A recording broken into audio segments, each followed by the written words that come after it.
Imaginez un instant, un leader adulé, arraché à son foyer par des soldats, sous les yeux d'une nation entière, sidérée et impuissante. Ce n'est ni une fiction, ni un drame lointain réservé aux pages sombres de l'histoire. Aujourd'hui, en Ouganda, ce cauchemar se déroule sous nos yeux, en temps réel, réveillant en chacun de nous la peur que le destin de la démocratie soit de nouveau sacrifié.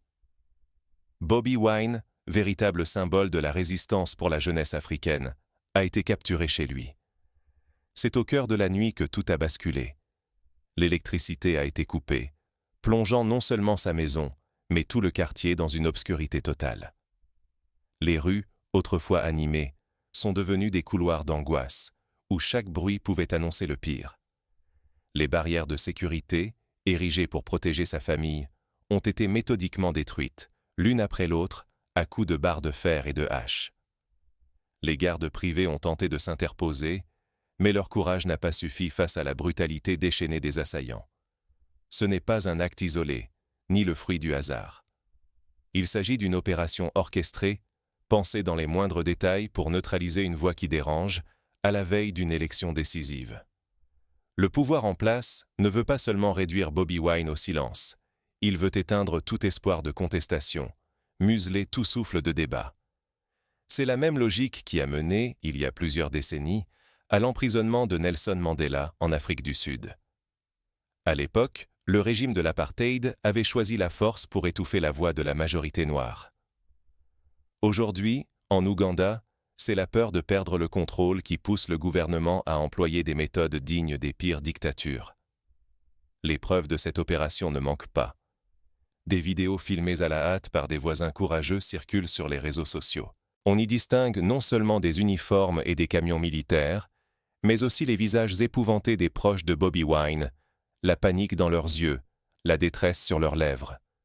Des témoignages de riverains racontent comment ils ont vu un hélicoptère militaire atterrir en catimini dans la propriété, sans aucune autorisation, foulant aux pieds le droit le plus élémentaire à la sécurité privée.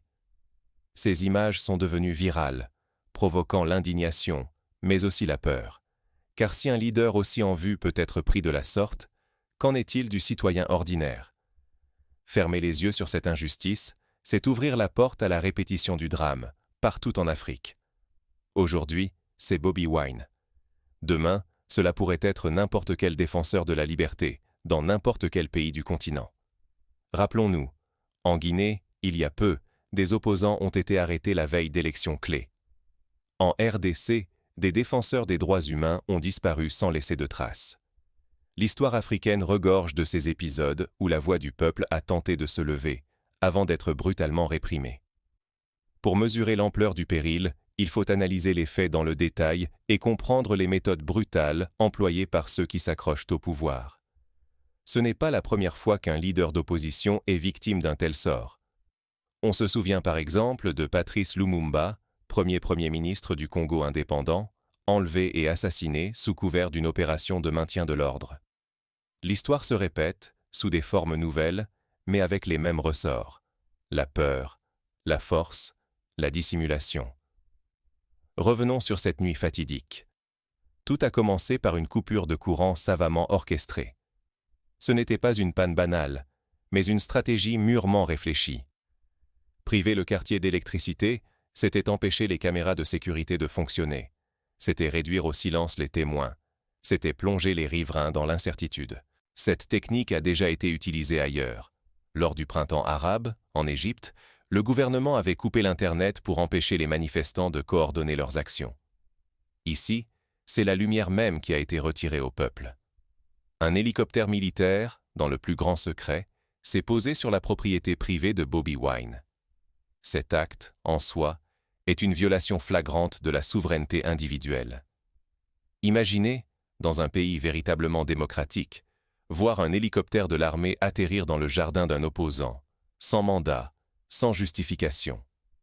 En France ou aux États-Unis, un tel événement provoquerait un scandale national, des enquêtes, des démissions.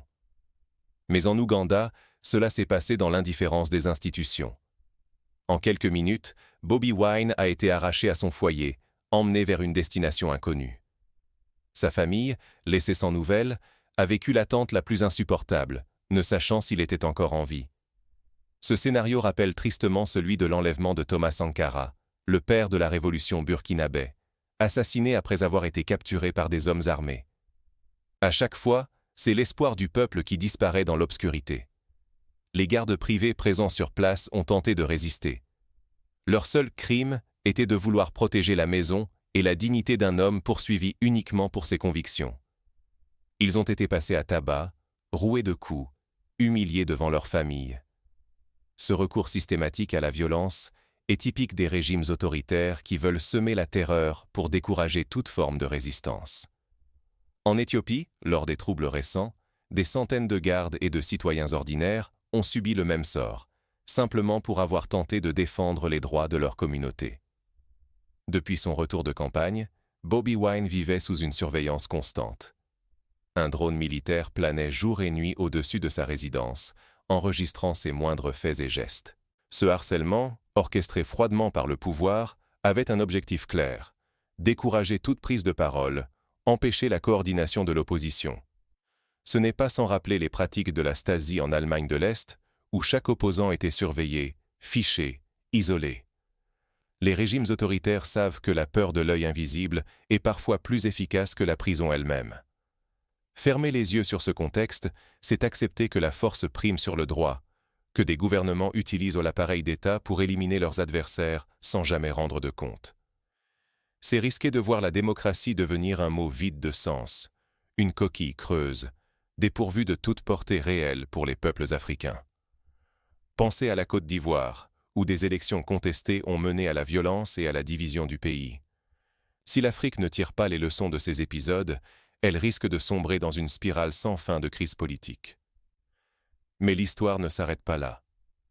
L'arrestation de Bobi Wine a provoqué une onde de choc impossible à contenir, non seulement en Ouganda, mais sur tout le continent. Des manifestations de solidarité ont éclaté à Nairobi, à Lagos, à Dakar. Des artistes, des intellectuels, des citoyens ordinaires ont pris la parole pour dénoncer ce qu'ils considèrent comme une attaque contre la démocratie africaine elle-même. Ce qui vient de se passer dépasse de loin une simple arrestation. C'est une manœuvre méticuleuse, pensée comme un coup d'État silencieux, pour étouffer la volonté du peuple. Bobi Wine n'a pas simplement défié le régime, il a mis en lumière les failles et les manipulations qui gangrènent le système électoral ougandais. Selon ses propres mots, de l'ouverture du scrutin à l'annonce des résultats, chaque étape a été entachée d'irrégularités, de pression, de fraude massive. La tension ne cesse de monter. Dans les rues de Kampala, la capitale, le sang a déjà coulé. 10 morts lors des émeutes post-électorales. 10 existences sacrifiées pour le simple fait d'avoir voulu défendre un vote libre et transparent. À chaque victime, c'est une famille brisée, une communauté traumatisée, un pays qui s'enfonce davantage dans la peur. Ces drames rappellent ceux du Zimbabwe, où les contestations électorales ont souvent viré au bain de sang. Le pouvoir, lui, se resserre autour de la famille présidentielle. Yoweri Museveni, au sommet de l'État depuis plus de 35 ans, a nommé son propre fils à la tête de l'armée. Ce geste, loin d'être anodin, verrouille encore davantage l'impunité du clan au pouvoir. L'armée, censée garantir la sécurité de tous, devient le bras armé d'une dynastie prête à tout pour conserver ses privilèges. Ce phénomène n'est pas propre à l'Ouganda. En Guinée équatoriale, en Tchad, on a vu des familles s'accrocher au pouvoir génération après génération, au mépris du peuple. Mais une question brûlante persiste. Et si Bobi Wine l'emportait malgré tout? Le régime, conscient de ce risque, a déjà anticipé toutes les issues: arrestation, disparition, élimination physique. Les exemples abondent sur le continent. En Tanzanie, plusieurs opposants ont été réduits au silence, emprisonnés pour des motifs fallacieux ou contraints à l'exil. En Algérie, le mouvement du Irak a vu ses leaders arrêtés ou intimidés, sans autre raison que leur volonté de changement. Ce scénario pourrait bien devenir la norme en Ouganda, puis s'étendre comme une tache d'huile ailleurs. À chaque alternance potentielle, les familles au pouvoir pourraient systématiquement étouffer les voix dissidentes à coups de violence, de mensonges et de manipulation des institutions. Accepter cela, c'est laisser la force écraser la volonté populaire, c'est risquer l'effondrement de la démocratie sur tout le continent africain. Face à une telle dérive, l'inaction serait funeste. Si nous restons spectateurs, c'est la crédibilité même de la lutte démocratique africaine qui s'effondre. Souvenons-nous de la triste expérience du Togo, où des décennies de mobilisation n'ont pas suffi à faire tomber une dynastie qui contrôle tous les leviers du pouvoir. Le prix de la passivité est toujours payé par les générations futures. Et si Bobi Wine remportait l'élection alors qu'il croupit encore derrière les barreaux? Imaginez la scène, un président élu, privé de parole, séquestré par ceux qui refusent d'admettre la volonté du peuple. Ce serait, ni plus ni moins, un coup d'État camouflé, monté par l'armée au profit d'une seule famille, sous les yeux impuissants de plus de 40 millions d'Ougandais. Cette situation n'est pas inédite. En Birmanie, Aung San Suu Kyi avait remporté les élections alors qu'elle était assignée à résidence. Le pouvoir militaire avait refusé de reconnaître sa victoire, plongeant le pays dans l'instabilité. Dans un tel climat, la colère populaire pourrait exploser à tout instant. Les rues pourraient s'embraser, la répression entraîner un engrenage de violence incontrôlable. Si même la victoire électorale ne permet plus de défier le pouvoir en place, la confiance dans les urnes s'effondre, et le pays plonge dans une incertitude totale. C'est exactement ce qui s'est produit au Venezuela, où la contestation de la légitimité présidentielle a mené à une crise humanitaire majeure. Cette crise de légitimité ne s'arrêterait pas aux frontières de l'Ouganda. Si un tel coup de force réussissait sans opposition, il enverrait un signal redoutable à tout le continent africain. D'autres régimes, voyant que la méthode fonctionne, pourraient être tentés d'imiter, garder l'opposant en prison, manipuler les résultats, s'accrocher au pouvoir à n'importe quel prix. Le cas du Gabon, avec la contestation de l'élection présidentielle et la répression qui a suivi, montre que la tentation est grande pour beaucoup. Laisser faire, c'est fragiliser toutes les institutions africaines.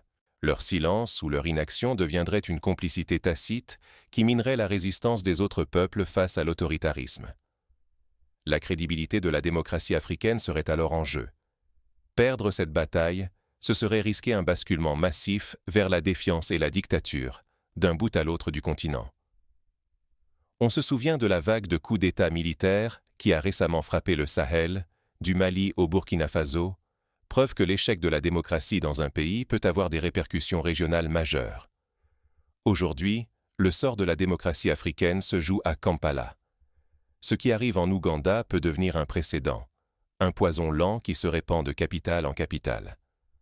Abandonner Bobi Wine, c'est risquer de condamner des générations entières à la soumission, au désespoir, à l'exil forcé de leurs meilleurs talents.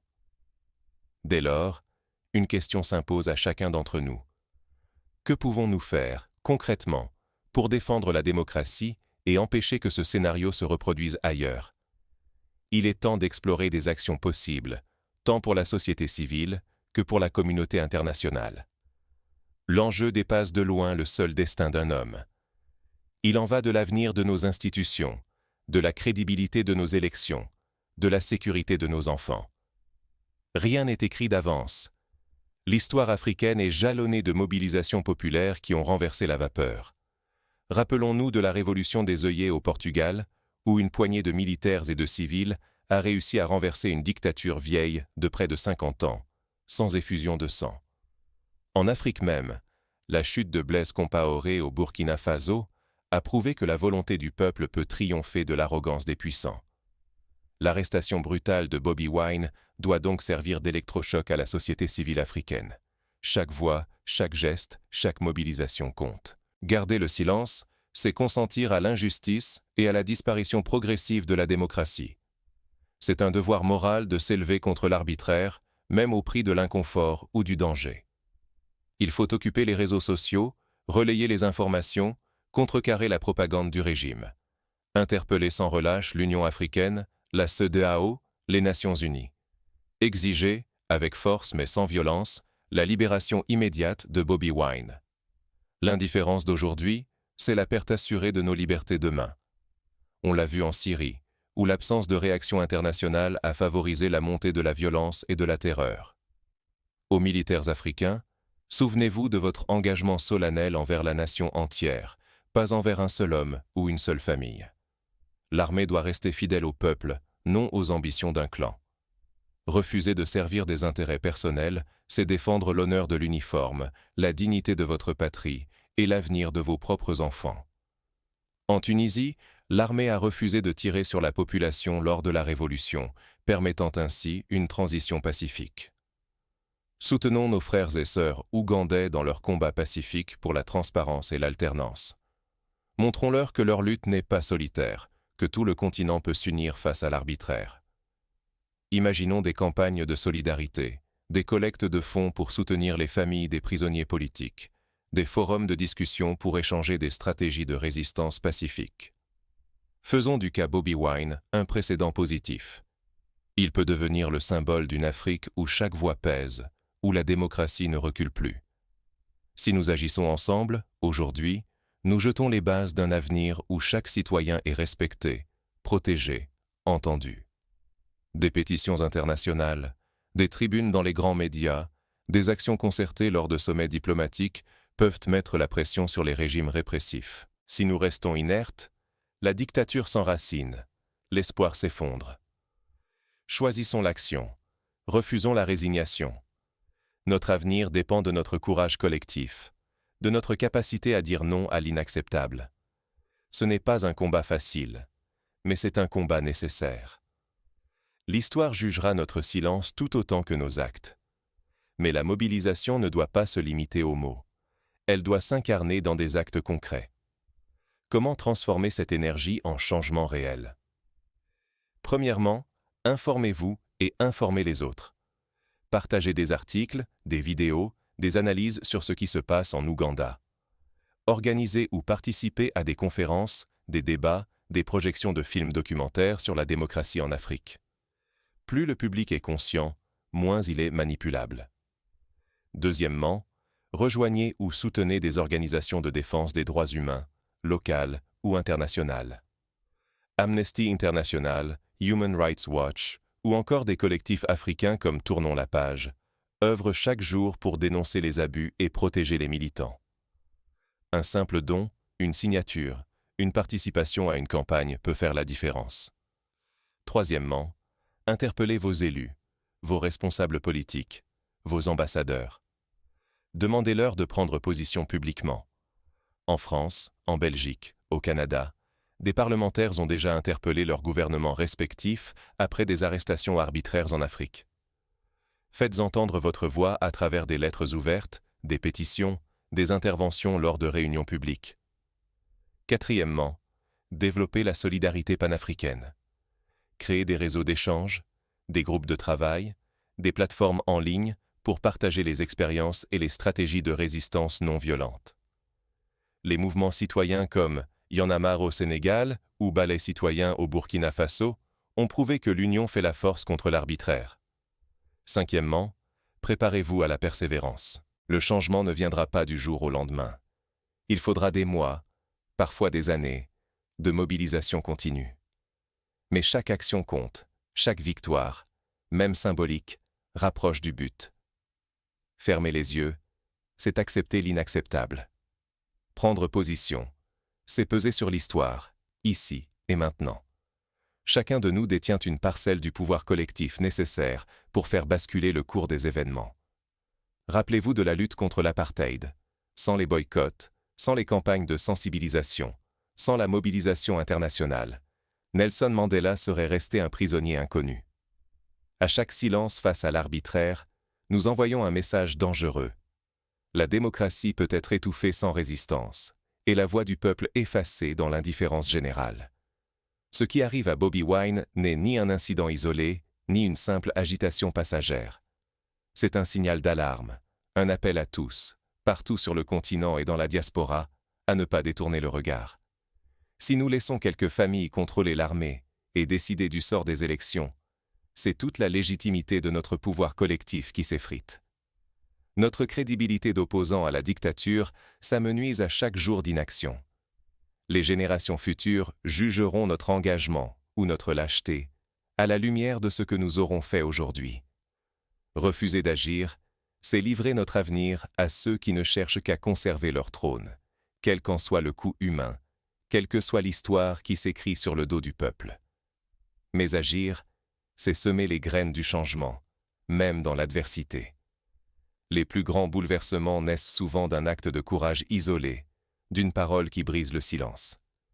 Chacun de nous peut peser, refuser la banalisation de l'injustice. Les réseaux sociaux, la rue, la parole, le vote, chaque geste compte. Demain, il sera trop tard pour regretter notre silence. Aujourd'hui, il est encore temps d'agir. N'attendons pas que la répression frappe à notre porte pour nous indigner. Ensemble, nous pouvons rappeler à ceux qui gouvernent que la démocratie ne meurt que si l'on cesse de la défendre. À nous de choisir de quel côté de l'histoire nous voulons être inscrits. Faisons en sorte que le nom de Bobi Wine ne soit pas seulement celui d'une victime, mais celui d'un tournant, celui d'un réveil, celui d'une victoire collective pour la liberté.